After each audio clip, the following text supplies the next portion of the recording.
there, my name's Jill Tiny. I'm from Collaboration Global, and this is our podcast, Being Human, Hidden Depths. I'm going to be interviewing some of our members from Collaboration Global, and they're going to be sharing with you their extraordinary lives. Although they would probably believe they're just normal, everyday, average humans, but they are extraordinary. A bit like you and me. We all have our story to tell. We've all been through difficult times, and we've come out the other end having learned an extraordinary amount about ourselves that we can share with others. So I think you'll find lots of things that will resonate with where you've been in your journey as well. I look forward to seeing you on the other side.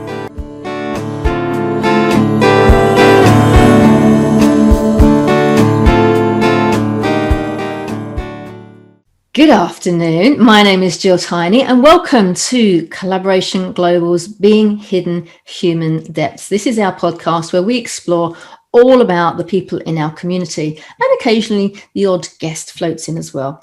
I'm really pleased to welcome today one of our newest members, and in fact he joined and became part of our community before he'd even been to a meeting, which is quite unusual. It's happened before, but it's not every day that happens. He was so committed to what we're about, he went, yep, let's do this. So Patrick McLoughlin, I'm really pleased to welcome you today to our podcast so we can find out a little bit more about you. Welcome. Thanks very much, Jill. Lovely to be. It's lovely to have you here, Patrick, because I don't even know how we got connected along the way now. I'm just trying to think. How did you first find out about us? I had a conversation with Gina. That's right, Gina Gardner, yes. Gina put me in touch, and then I had a look at something. I loved the idea of what you were doing. Then I think, did we have a chat over the phone? We did. We had a little nothing, yes. And you said, yep. Yeah, loved what it was, so jumped on board. Brilliant, fantastic. And how are you finding it so far? Is it what you expected, or are you like, oh my goodness, these people? It is, apart from, as I was telling you, me being absolutely useless at putting things in my diary. So I'm missing out on that. But I'm sure I will get there eventually. Well, it takes a while. Do you know what? When you've been in it for a long time, you get used to the dates and you get used to the rhythm of everything. And it's like anything new. When you first kind of jump in, it's like, oh, I meant to, oh no, I think, and what's the platform about? And what group am I supposed to be in? And I forget how much we actually send out and what stuff there is. And there is a little settling in period. It's probably about 3 months for people to kind of get their legs under the table and go, oh, I know what's happening now, and I know where I am, what I'm doing. Well, that's reassuring. and it is a new habit to get into, because it's a bit like meeting a new member of the family. It takes a while for everyone to kind of feel comfortable with each other, and as time goes on you'll meet more and more members and you'll have little mini meetings with them and find out more about them, and then when you see them online it'll be like just welcoming an old friend, and you'll just feel great and straight away, and you'll be like, oh, I'll see you next Monday, I'll see you on Thursday, and it'll just be easy. I love the session I did join where you put everybody into small little groups, so you can really get to know a couple of people. Very good.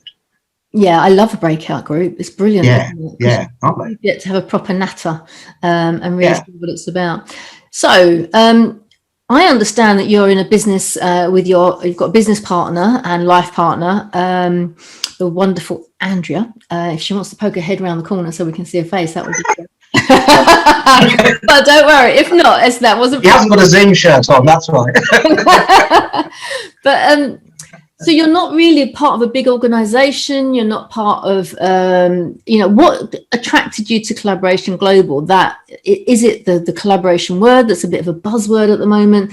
Is it well, tell me, I don't want to put words in your mouth. Tell me what attracted you.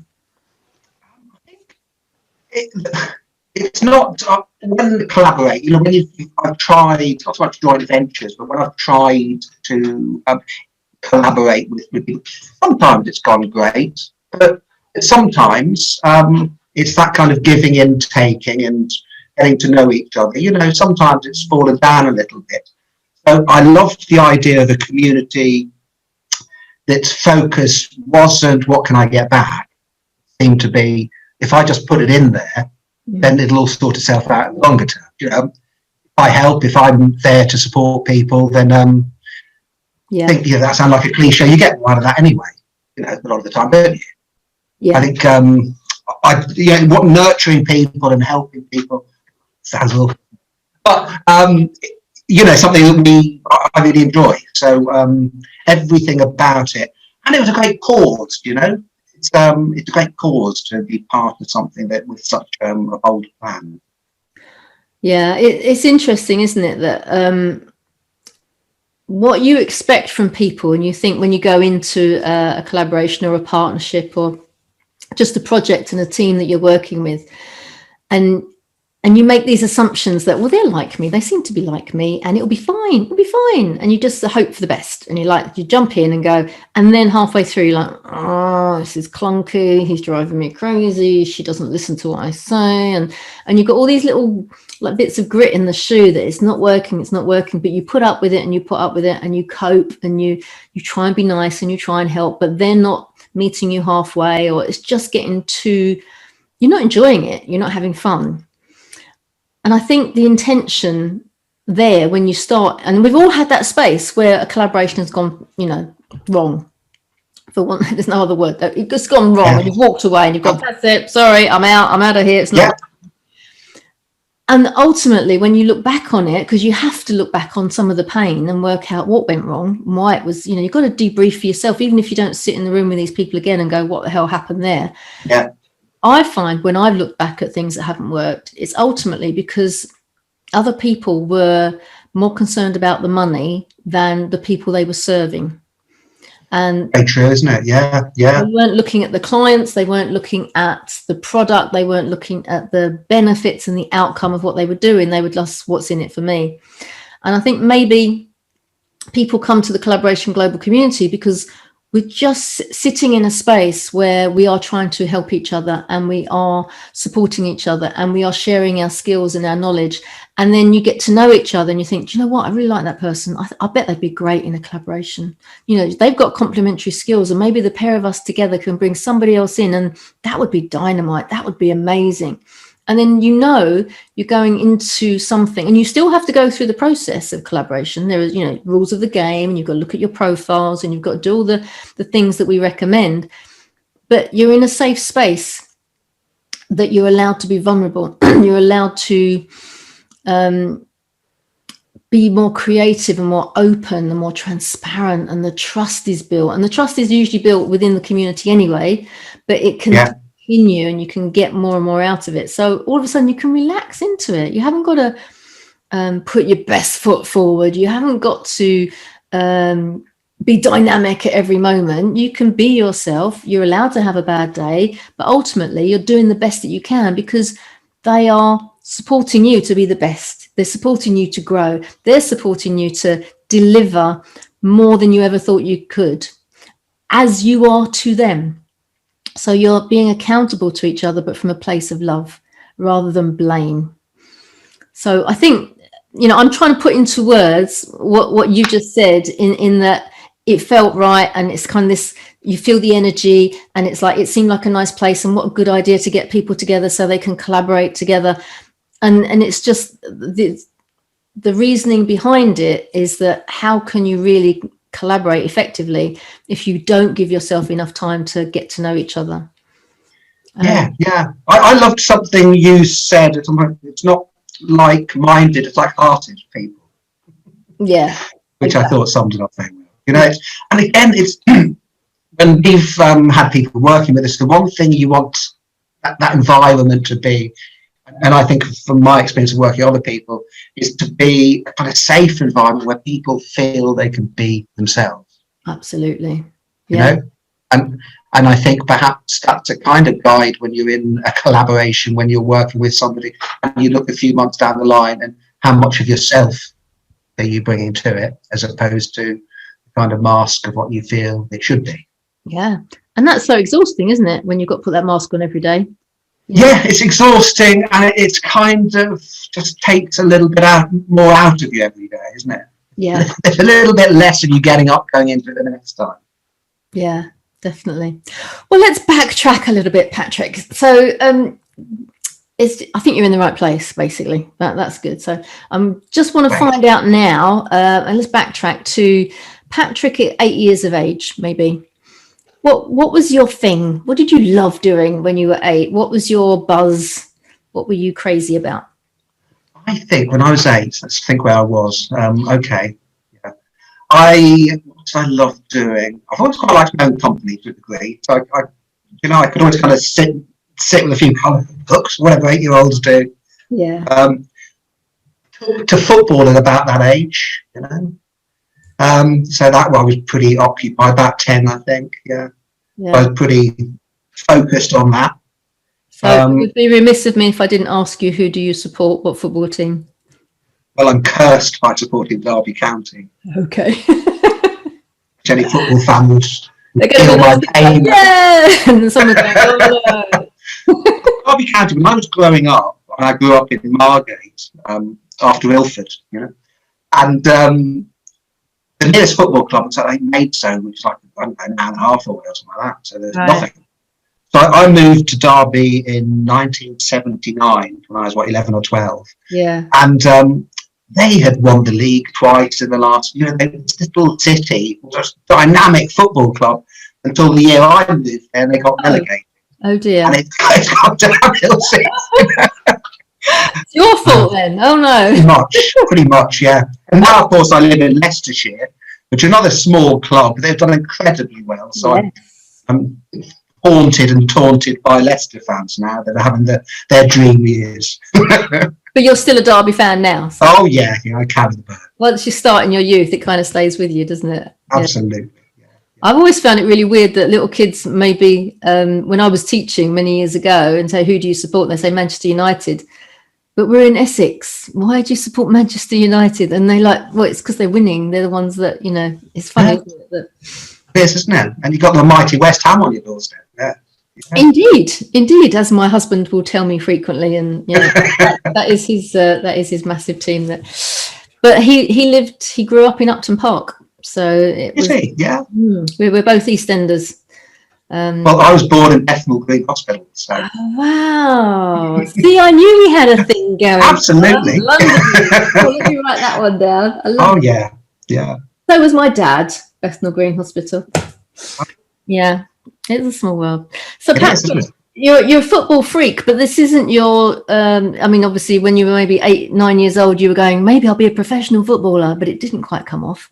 It wasn't a close-on thing. Well, we're allowed to have dreams, aren't we? And sometimes they take us all the way. What were you doing when you left school? Was it a vocation that you were loving and it was the best thing you ever did, or was it like you got a job and you did what your parents told you to do? Well, my parents had pubs, so the plan was my dad was going to kind of semi-retire back to Ireland when he was 50. And I was going to slowly kind of be brought in. Unfortunately, the business went bust when he was 49.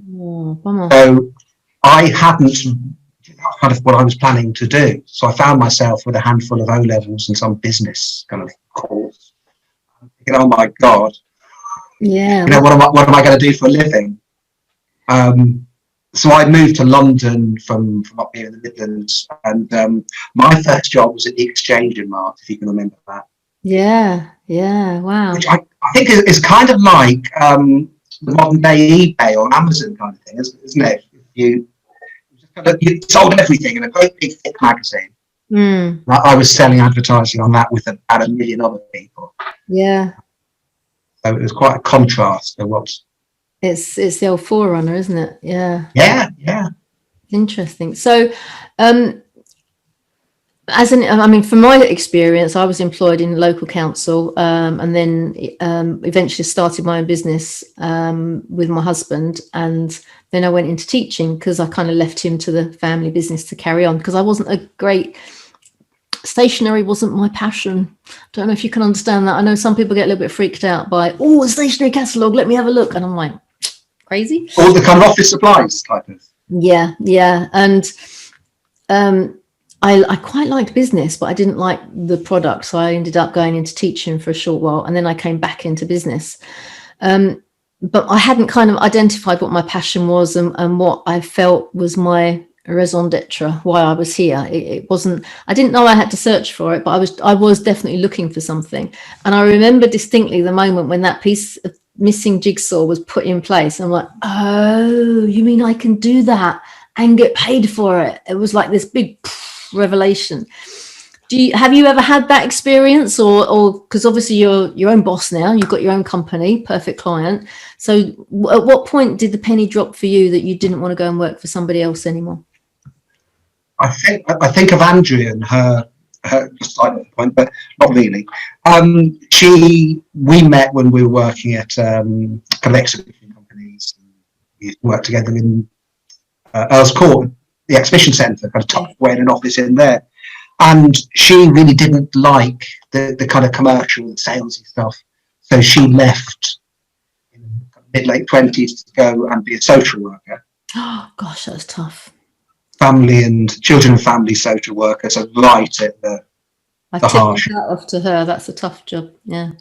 Me, but it'd be a Friday night. She'd come in at 10 o'clock, having been off with the police, taking some child away, and it was destroying her. So she took a step back, and this was a third degree, I think. That point to be a probation officer. Take the lighter, and it was a lot. It wasn't so soul destroying, right? And I think she quite enjoyed it. But then she moved across to charities, where again a kind of corporate social responsibility, all of that. So Andrea's had the journey just of what you're talking about, from progress, discovery, onwards. Mm-hmm. For me, I worked at companies, and I struggled to fit in or to thrive in these places. So I think I wasn't unemployable. It clearly wasn't going to work for me in a big company. So what have you pinpointed what it was, why you didn't fit in? I suppose, I think, and I don't know if you've ever kind of felt this, but when you're working somewhere, you feel if I do a good job, I'll get recognised. I don't have to play any games. I'm just going to focus on the work, ignore everything else. I'll get the results, and people will recognise me and notice me, and you realise that perhaps it's more the administrators or the kind of mini-me kind of mimics. A lot of businesses, not all, but certainly the big kind of PLCs I worked in. So very few people seem to have a great deal of respect for most of the bosses above them. Yeah. So that's my moan. Of course, I would say that because I was one of the bosses above me. But I think for me, and I don't know if you come across John Warlow, who kind of he kind of helps people sell their businesses, I think. Okay. He kind of talks about business owners as three different types of business owners, and you've got the kind of artisan, the person who I'm a carpenter. That's my work. I love my passion. What I do. Yeah. You have the freedom fighter, the people who just have to do it their way. Right. Sick and tired of the restraints of the kind of work they're doing and the environment, and then you have the kind of empire builders. Ah, okay. The people that call themselves CEO. Yes. And these little kind of signs of where we are. I think for me, like a lot of people, I just wanted that freedom to do it my own way, mess it up my own way. Do you know? Yeah. Did you have the traditional vision of every Friday afternoon I'd go and play golf because I'd be my own boss, so I wouldn't work so hard? Absolutely. It's funny, we've been working with this one particular accountant, fantastic bloke down on the South Coast, firm from Medjugorje, firm called Seven Goals down in the South Coast. And Tom, he kind of worked, we were talking about who his perfect client is and who he really helps the most, who he loves working with. And he said it's the kind of business owner who, and he says, I love this, he said he'll take them to base camp. And base camp is where they're earning what they used to earn when they were employed. Most business owners aren't doing that. Yeah. And they're just working 40 hours a week. Yeah. They're getting 4 weeks holiday. And that is 3 parts of base camp. And we all think when we're going into business that I'll be retired by the time I'm 50. Not by the time I'm. It's that slow realization that sometimes we need a bit of help. Sometimes it's not quite getting there. Well, it's the old E-Myth scenario, isn't it? If you read the book by Totally. Michael Yeah. Gerber, where you, Sitting there in the pile behind me somewhere. yeah, and how he explains that you go into something because of a passion that you have, and then you realize that you've got to get good at all the other stuff that you don't really want to do. You've got to get good at the accounts, you've got to get good at the operations, you've got to get good at the marketing, you've got to get good at the sales, but all you want to do is bake pies, which is the example he uses in the book. Yeah. And and it kind of ruins it for the passion that you have for the thing you have to do when you've got to do all the other things as well. But it is that learning curve in probably the first 2 to 3 years. And if you've survived those first 2 to 3 years, in which case most people don't, Yes. majority of businesses fail in the first year. When I say fail, most people just gone, I'm not doing this anymore. It's not necessarily fail, they just stop doing it. They don't, a fail is when it's catastrophic and the money goes. Yeah. But it takes those first few years before you realize. And I know the other day, someone said to me, oh, because of the pandemic, I'm thinking of starting my own business, and then I won't have to work for him anymore, and it's going to be so much better. And I'm like, you got it pretty cushy at the minute. Do you realize how tough it is, how many hours you work when you start your own business? It's all right 10 years down the line, because you've got where your income's coming from, where your sales funnel is, you've got all those things in place, and you're okay. You can kind of, I'll have 2 weeks off, I'll have 3 weeks off, that's fine. But in the early days, and we all get sucked into it, you do work 24/7, don't you? And it's crazy to do it that way, but we kind of, you want it to work, and actually you're enjoying it as well. So that's a really interesting point, isn't it? Well, I had a kind of group I was working with of accountants, and we were, this particular group, it was a free program I was running, was kind of probably half a dozen, all in their mid-50s. And the conversation they were having was, worked really hard for 20 or 30 years. I always thought I'd be building this up. My friend is my friend's a policeman. He's retired 5 years ago. He's got a full salary. The next one, my friend's bloody train driver. He's never had any interest in his work. He's worked 9 to 5. He's not put any of this in. And there is this, it's almost like another unknown, unspoken about part of the voluntary sector, the charity sector, of these business owners that are putting the outcomes they can get for their clients so far in front of making any money. Yeah. Do you know? And that stage is almost a kind of realization of panic in their eyes that, God, I've only got a few years. I've really got to turn this around. Yeah. And it's tough. There was an article I saw a little while ago, and you talked about what you do when you were 7 or 8, what you were obsessed with. And it made me think of that. Was, the average train driver earns more than the average lawyer. Gosh. And you think of all those 8-year-olds who wanted to be train drivers, and their mom said, you're going to be a lawyer. Yeah. Now look what happens, Yeah, I know barristers are having a tough time at the moment as well. Yeah. You don't imagine it, do you? You just think it is job for life. They're going to be fine. Absolutely. But getting yourself employed, it's a tough old route, But then again, there is no job for life anymore, is there? So nobody's got that security wherever you work. Even good old BBC, let's get a job in the BBC, that's going to be fine. Nobody's got a permanent contract in the BBC. It's, I think 12 weeks is the longest you can have a contract in the BBC. So nothing's that secure that you can go, I've got a job, I'm fine. You've got to be on your game the whole time. It's all changing, isn't it? There's a really good book I read a little while ago by Seth Godin called Linchpin. Right. He's kind of, it's worth a read. It's and he's kind of talking about E-Myth, and he's saying that E-Myth is slightly, he said it's kind of its day has come and gone, which I think is a bit. But what he's saying is the time of putting something into a process, getting anybody in who can follow the process and paying them as little as possible, and that being the kind of model, is machines are kind of inching over to take this kind of work. We're seeing in accountancy, certain parts of the work are being taken over, by the software. And he's saying that our new generation, and I've got 14-year-old girls, so new to this, is those people that can make a difference, those people that can join things together, collaborate, and that can see things slightly differently, and that we're looking at a different skill set which isn't being taught in schools, which schools are a million miles away because they're fixed to the Industrial Revolution kind of model. Exactly. Yeah. Yeah. It's so true. I was talking to somebody the other day who's saying that the current methodology that's being taught around marketing is not going to work for much longer. I don't think it's worked for years. Well, some people seem to be getting something out of it, but you're right. It's all the advertising, and I think people are fed up with adverts. I don't know I don't think I've ever been affected by an advert. I've never gone, oh, that looks interesting, I'm going to buy that. I just don't do it. And also I think now, because of the pandemic, the consumer society that we are used to is slowly changing, because we've been stopped from going to shops and we've gone, don't need that.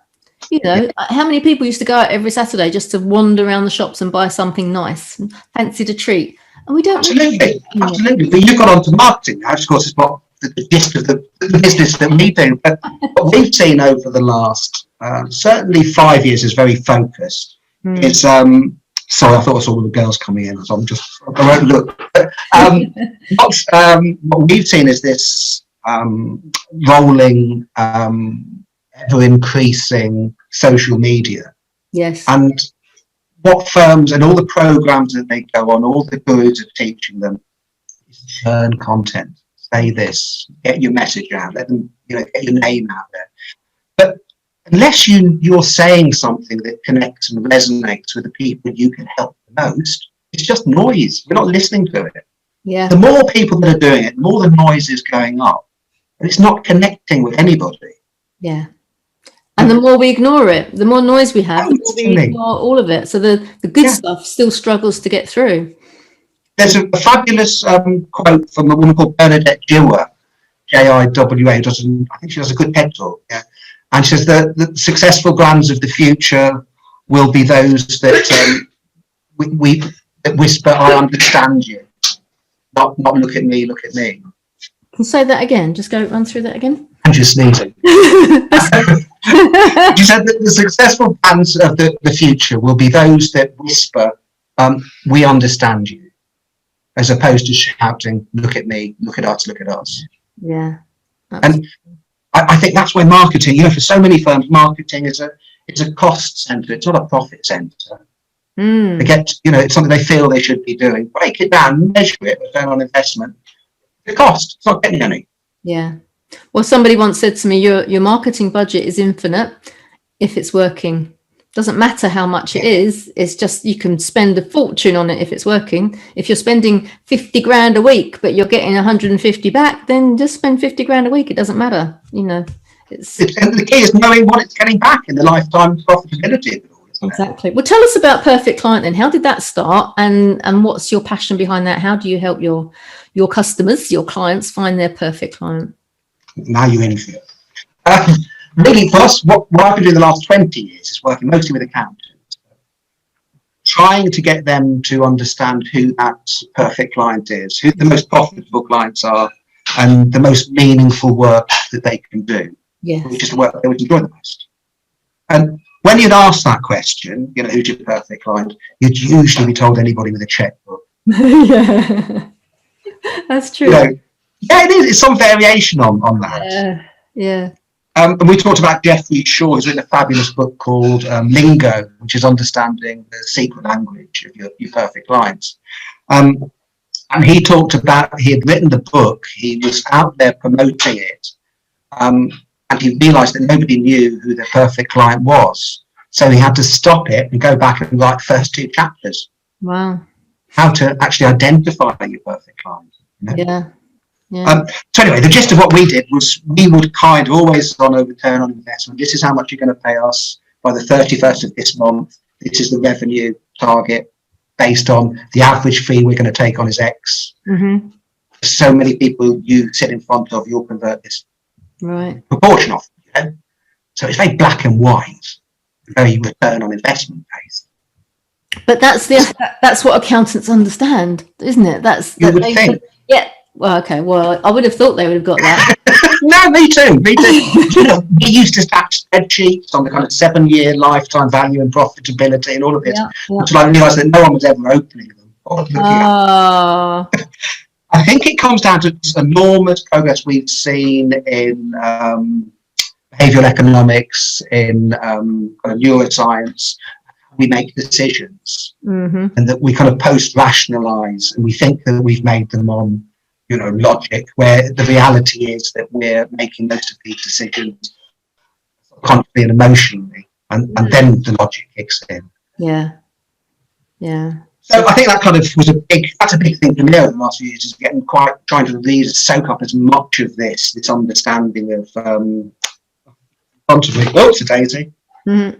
Lost the hidden instincts behind everything we buy. So that arrived yesterday. Oh.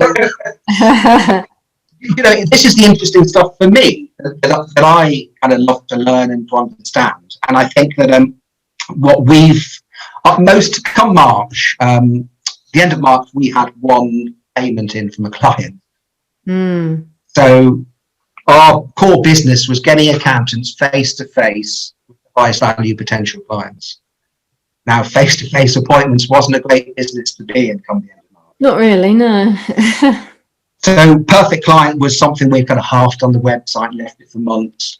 We thought we were going to get a move on this, really. And the whole gist of this, the whole key to this is, let's really dig deep in understanding who your perfect client is. Yeah.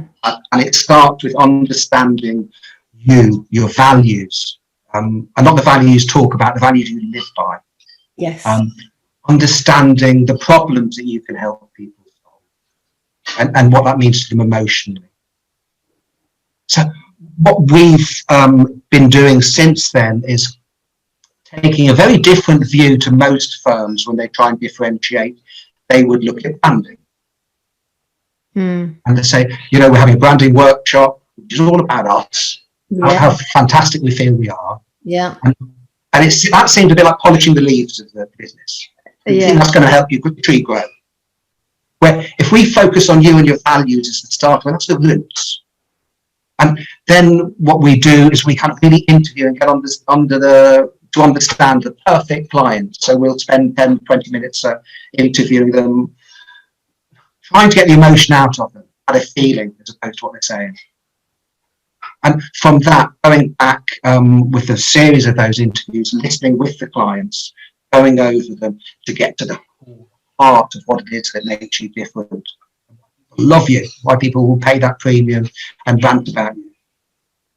Oh, go on, I've finished now. That's the gist of what we're trying to do. No, I love it, because there's two sides to this, isn't there? There's the side where they are attracting their ideal client, and that means that they're going to have more fun, they're going to enjoy working with that person because they're already aligned, because of their values, they're going to go the extra mile, they're going to help them more, rather than somebody who's got wodges of money but has got a terrible attitude and they really don't like them that much and they don't really want to have to pick the phone up and have a conversation with them. But when you're attracting people that you like because they've got the same values as you, and you've probably got the similar interest in life, and you understand, they've got 2 kids, they've got this, they've got that, you understand their life and what they're about, then you want to help them more anyway. And then on the flip side, accountants are in a stereotype. Let's just put a brush over it and say they're all like this. But obviously they're not all like this, but generally 100 years ago, accountants didn't have to advertise, accountants didn't have to do marketing, accountants just had a high street shop and people would walk in and they were, the client was grateful to have found an accountant, and it was the kudos of the piece of paper that was stuck on the wall that said I'm certified was enough. So over the last probably 30 years, they've had to go, I've got to go out and talk to people.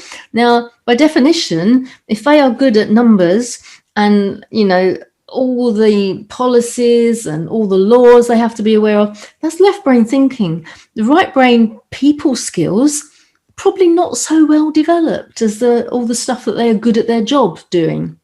So for them to go and market, which is definitely right brain, people skills, it's really, really hard for them. So for them to be able to focus on, I need to attract people that I like, I need to attract people that are like me, then that's fantastic, because then they're more likely to want to go and talk to people. They're more likely to want to put a little post out there, because they're talking about themselves. They're talking about what's important to them. And the person that will respond to that is the person that always also sees that as important, what they've just written about. So it's the attraction marketing, isn't it? It's just bringing them closer together.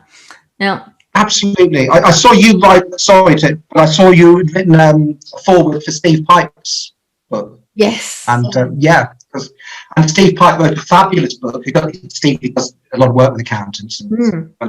That's right, yeah. The world's most inspiring accountants. And every chapter is focused on how an accountant has helped the business, helped human beings to transform their lives.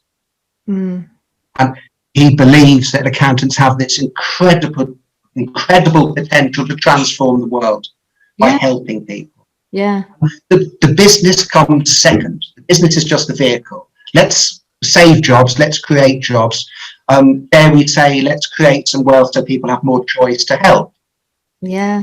You know, and it's a fabulous book, and it kind of when we had a team, we used to read a chapter every morning, very short chapters. And because our job wasn't to get appointments for accountants, it was to transform lives and have people who believed in that. Yes. Yeah. The kind of accountants we worked for didn't just do the numbers and file your accounts. Those would sit down with them, understand why you went into business in the first place, you know, the difference you wanted to make, get them excited and emotional again, and plot a path that they could help them to get there. Yeah. You want to be inspired by your clients as well. Yes, and when you find an accountant that you are inspired by, then you definitely want to help them to find their perfect client, don't you? Absolutely. And we're, I suppose, you know, we're kind of living it. The last time we looked, 62% of the firms, accountants that had come to us to do some marketing for them, we had turned away because we didn't feel we could help them best. Yeah. You know, we would have been the wrong choice, because a lot of them, we referred to a fabulous network called AVN that is all about helping accountants to the listening skills, the delivering this support, you know, to help the businesses get where they want to. But it's so different to what the traditional accountant does. If you think this whole industry of business coaching has sprung up under the feet of accountants and taken their ground away from them, and it's their natural area. They've got the numbers. They've got the. Well, they used to be the authority on people's business, isn't it? If I've got a problem with my business, I'll go and talk to my accountant. And now, as you say, the coaches have come up underneath that, and the consultants have taken that space. It's interesting how it evolves, isn't it, over time? Absolutely. It's a bit like, I suppose, the exchange of marks. You know, surely when the internet took off, shouldn't they have been Amazon, or shouldn't they have been eBay? Because all the infrastructure, all the contacts, everything is there. They just have to change the platform. But when we're that close to it, we never see the change. The people who make that transition are never the people that held the number one spot. Yeah, it's interesting, isn't it? Because there's a few companies that haven't learned how to pivot when people no longer want DVDs, and you know what happens, and it's just that the company that is able to pivot and change the idea and take advantage of the new technology that's coming on board. I wonder. Blockbuster and Kodak, you know. Exactly, those stories, indeed. Yeah. How do you think AI is going to affect accountants and the marketing industry? That's a question, isn't it? I think for accountants, they've got a terrible term, the cloud accounting. Accountants all talk about means nothing to the potential clients, you know, and it doesn't stop them from romantic cloud accounting. But all it is, it's software runs on the cloud, and it does a lot of the work for the accountant. And it allows business owners to see, if it's kept reasonably up to date, how that business is performing from one day to another, not 1 year to another, which is the traditional role. Of course, if you can see that, you can make better decisions going forward. You can see what's going to be in the bank account in 3 months' time, rather than just saying, well, I've got this in today, sod it, we'll buy the car. Some people do, yeah. So I think this is a gradual thing. I don't know who it was that said we always overestimate the impact of change over the short term, over a year, but underestimated over Yes. 10 years or, longer period. God is natural. So, it was all the rage. I can remember the slide I used to use was an article from the Observer saying the two most endangered professions are business jobs, accountancy and telemarketing. You say, you think you've got it tough, you're telemarketing for accountants. Yeah. But I think it's like with all of this, the more benefit you can bring, the higher quality, the higher end you work on, the less the safer you are for a period of time. Does that make sense? Yeah, no, it does. And I think that's why there will always be a need for accountants, because it is the interpretation of the accounts rather than the functional filling in of the spreadsheet that is what's required. And I think the people that are doing the grunt work won't be needed anymore. There will be, it's a bit like cashiers. We can go in and we can cash out our goods in the supermarket, but actually I quite like going to have a chat to the person that's on the till, not because I want to keep their job, but because it's human and it makes shopping a much more joyful experience. So there's always going to be that need for definite human interaction, and I don't want a robot sitting there with a smile on its face. Thank you very much. I want the real life thing. And I think totally, yeah. Top end accountants will always be needed because of their ability to interpret accounts and advise. And it's there might be a law and it might be very black and white, but it is the how it's viewed and how it's put into place, into operation, is always going to be required. It is, isn't it? It's the meaning behind the numbers. Yeah. And I think I was just going to say, having said that, I've heard the other day that there's some AI app that you can put in 2 sentences and it will write you a 1,500 word article. The robot will write you, and it sounds like you based on those 2 sentences that you've put in at the beginning. I mean, I was like, oh my goodness. Scary, isn't it? I think of it was years ago, copywriting was a key thing. I spent thousands of pounds going on workshops and loads of hours reading books and constantly writing something that's awful and looking at everything that's written. And now you have apps like, I'm trying to remember the one that pops up with a word when you're typing away and it changes the sentence for you. Yes. And then you upgrade and these are only going to get better and better. It's a bit like Watson beating the chess, the master at chess. They're going to write better than the best writers. And they're like, who knows what the future holds like that. But it's not that far away. I think that's the point. We have to be aware and we have to be able to diversify. But ultimately what you were saying is it's about what do you love doing and who do you love working with and attracting those people to you. I mean, I've as a business coach, I mean, that's my day job, but I will quite happily interview someone to work with me.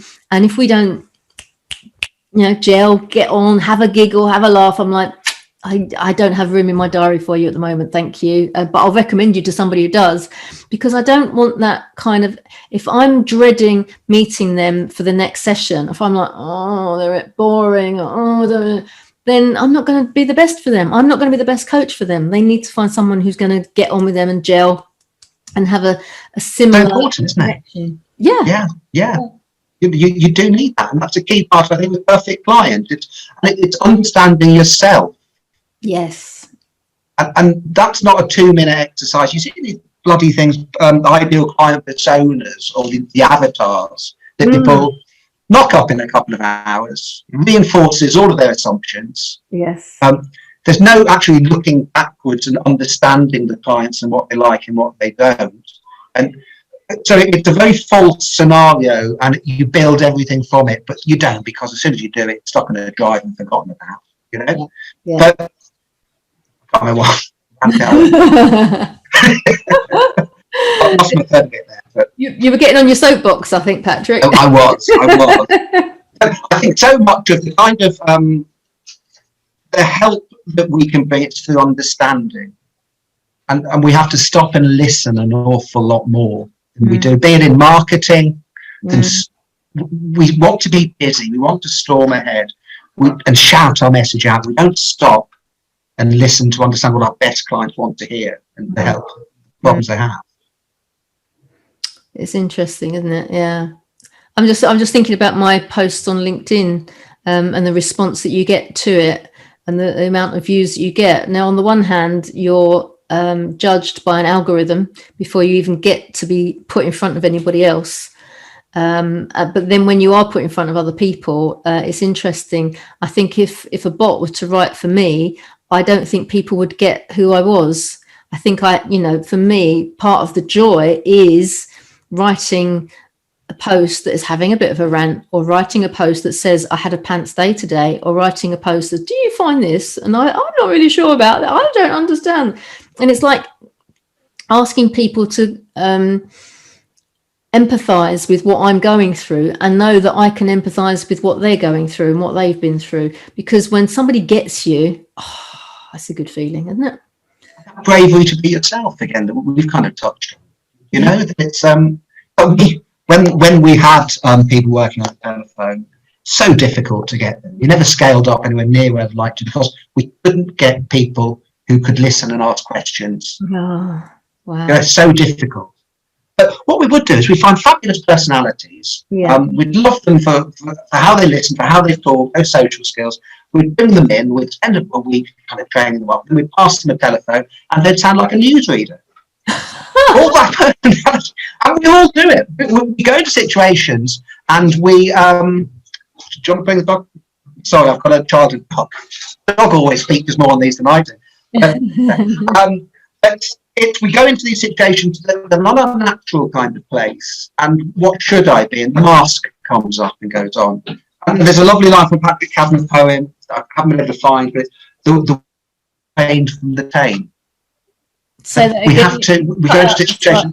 The wild is trained from the tame. Oh, yeah. And the way I kind of see that is we take these people on, and we then have to untrain them to get back to themselves, the wild them, the reality of who they are. And they're in the mask that we feel we need to. We all put on this coat, don't we? This protective coat that's going to stop us from feeling silly, feeling embarrassed, feeling like you're an imposter, feeling like you're not good enough, feeling that you're imperfect. So you kind of take training and you do it the way you're taught, the proper way. And then if you only just take off that space and like, okay, muck up, it's all right. It doesn't matter. Just try it out. Be comfortable in who you are. Be confident in your own skin. And then the magic starts to come out, doesn't it? It is. Check. Did I know self be true?